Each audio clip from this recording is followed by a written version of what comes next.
ایک عظیم مفکر اور مصلح پیدا ہوا تھا جس کا نام تھا محمد ابن عبد الوہاب. یہ عرب کے ایک ایریے نجد میں پیدا ہوئے تھے، اسی وجہ سے ان کو نجدی بھی کہا جاتا ہے. نام کیا تھا؟ محمد.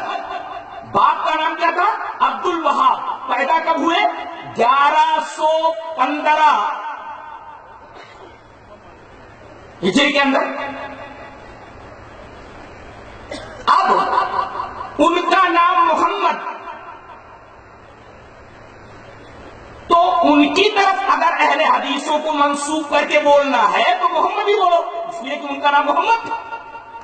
اور اگر باپ کی طرف منسوب کر کے ہم کو وہابی کہا جاتا ہے تو ان کے باپ کا نام تو وہاب نہیں تھا، عبد الوہاب کا، تو عبد الوہاب ہی بولو، اس لیے کہ ان کا نام عبد الوہاب تھا، وہاب نہیں تھا. لہذا میری سمجھ میں آج تک یہ بات نہیں آئی کہ ہمیں وہابی کیوں کہا جاتا ہے، اور جبکہ پتہ یہ چلتا ہے کہ ہمیں منسوب کیا جاتا ہے انہی کی طرف، محمد ابن عبد الوہاب نجدی کی طرف. لیکن یہ نسبت کچھ اب تک سمجھ میں نہیں آئی. اگر نام کی طرف نسبت ہے تو ان کا نام محمد تھا، ہمیں محمد ہی کہا جاتا. باپ کی طرف اگر منسوب کیا جاتا تو عبد الوہاب ہی کہا جاتا، اس لیے کہ باپ کا نام عبد الوہاب تھا. اور آخری بات،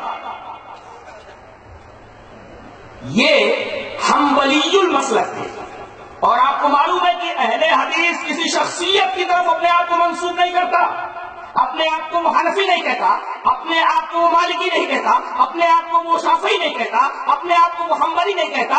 یہ حنبلی المسلک تھے. انہوں نے اپنی نسبت مشہور امام احمد بن حنبل کی طرف کر رکھا تھا. اور آپ کو معلوم ہے کہ اہل حدیث اپنی نسبت کسی شخصیت کی طرف نہیں کرتا سوائے اللہ اور اس کے رسول کے. لہذا کس بنا پر ہمیں وہابی کہا جاتا ہے، آج تک میری سمجھ میں یہ بات نہیں آئی. اچھا، اس آدمی سے انہیں دشمنی کیوں ہوئی ہمارے بھائیوں کو؟ اصل میں اس بیچارے سے ایک بہت بڑا گناہ ہو گیا تھا. گناہ کیا ہو گیا تھا؟ اس نے نبی کریم صلی اللہ علیہ وسلم کی ایک حدیث کے اوپر عمل کر لیا تھا. یہ بہت بڑا گناہ تھا اس کا. کس حدیث کے اوپر عمل کر لیا تھا؟ اس سے پہلے کہ میں وہ حدیث آپ کے سامنے پیش کروں، میں یہ بتا دوں کہ ایک زمانہ ایسا تھا کہ سعودی عرب کے اندر قبروں کو پختہ بنا دیا گیا تھا، اور پکی قبریں بنا بنا کر کے لوگ ان قبروں سے استمداد کرتے تھے.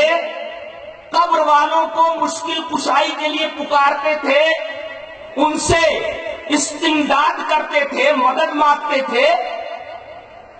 حضرت محمد ابن عبد الوہاب نجدی نے حکومت کی مدد سے ان تمام پکی قبروں کو اکھاڑ دیا اور انہیں زمین کے برابر کر دیا.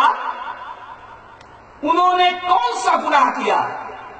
انہوں نے جو یہ عمل کیا در حقیقت نبی کریم صلی اللہ علیہ وسلم کی ایک حدیث کی روشنی میں کیا. اور اگر حدیث پر عمل کرنا گناہ ہے تو یہ گناہ ان سے ہوا ہے. وہ کون سی حدیث ہے؟ حدیث اس طرح، وان ابی الحیاج الاسدی قال قال لي علي رضی اللہ تعالی عنہ الا ابعثك على ما بعثني عليه رسول اللہ صلی اللہ علیہ وسلم الا تدع تمثالا الا تمسته ولا قبرا مشرفا الا سويته. رواہ مسلم کی کتاب الجنائز. حضرت امام مسلم رحمہ اللہ اس پوری حدیث کو ایسے ہی مسلم کتاب الجنائز کے اندر لائے. راوی حضرت ابو حیاج اسدی ہے. حضرت ابو حیاج اسدی سے روایت ہے، وہ کہتے ہیں کہ نبی کریم صلی اللہ علیہ وسلم کے داماد محترم حضرت علی رضی اللہ تعالیٰ عنہ نے مجھ سے کہا کہ ابو حیاج، کیا میں تجھے ایسی مہم کے اوپر نہ بھیج دوں جس مہم کے اوپر خود جناب محمد رسول اللہ صلی اللہ علیہ وسلم نے مجھے بھیجا تھا؟ ابو حیاج نے کہا کہ اے نبی کے داماد محترم، جس مہم پر نبی نے آپ کو بھیجا تھا، اگر آپ مجھے بھیجنا چاہتے ہیں تو یہ میرے لیے سعادت کی بات ہے. وہ مہم کون سی تھی جس مہم پر نبی نے آپ کو بھیجا تھا؟ تو حضرت علی رضی اللہ تعالیٰ عنہ نے فرمایا کہ میرے نبی نے، جناب محمد رسول اللہ صلی اللہ علیہ وسلم نے مجھے ایک مہم کے اوپر بھیجا تھا کہ جو اسٹیچو نظر آئے اسے تو برابر کر دے، اسے مٹا دے، اور کوئی بھی ابھری قبر نظر آئے تو اس ابھری قبر کو برابر کر دے۔ وَلَا قَبْرًا مُشْرِفًا إِلَّا سَوَّيْتَهُ، کوئی بھی ابھری قبر نظر آئے تو اس کو برابر کر دے۔ اگر محمد بن عبد الوہاب نجدی نے اگر پکی قبروں کو توڑ کر کے انہیں برابر کر دیا تو یہ تو نبی کریم صلی اللہ علیہ وسلم کی ایک حدیث کے اوپر عمل کرنا ہوا۔ اگر اس وجہ سے لوگ محمد بن عبد الوہاب نجدی کو برا کہتے ہیں تو وہ اپنے ایمان کی خیر منائے، اس لیے کہ بات کہاں پہنچ رہی ہے؟ یہ بات نبی کریم صلی اللہ علیہ وسلم تک پہنچ رہی ہے کہ وہ کام آپ نے اپنے داماد محترم سے کروایا جو کام حضرت محمد بن عبد الوہاب نجدی نے کیا۔ ثابت کیا ہوا کہ ہم وہابی نہیں ہیں۔ کیوں ہمیں وہابی کہا جاتا ہے؟ آج تک یہ بات میری سمجھ نہیں ہے۔ اور نہ ہم نجدی ہیں، اس لیے کہ جب ہم کسی شخصیت کی طرف اپنے آپ کو منسوب کرتے ہی نہیں ہیں